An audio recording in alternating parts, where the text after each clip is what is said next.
السلام عليكم ورحمة الله. مرحبا بكم من جديد في قناة أفكار أم يوسف أو إيدي أم يوسف.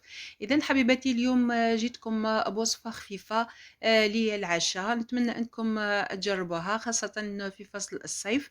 إذا حبيبتي كما شفتوا لهنا أنا عندي 3 حبات إلى 4 حبات بطاطا.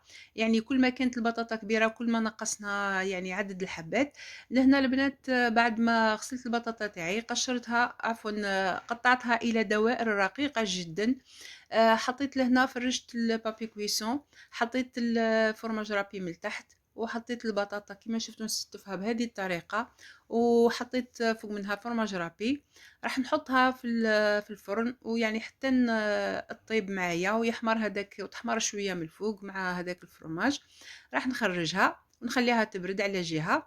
لهنا البنات أنا قطعت صدور دجاج أو صدر الدجاج إلى مكعبات صغيرة. لهنا ضفت له الكيري وضفت له الملح، ثوم بودرة، وحطيت كذلك المعدنوس. بعد ما طابت معايا صدور الدجاج حطيتها كما شفتوا فوق هذيك البطاطا اللي كنت خرجتها.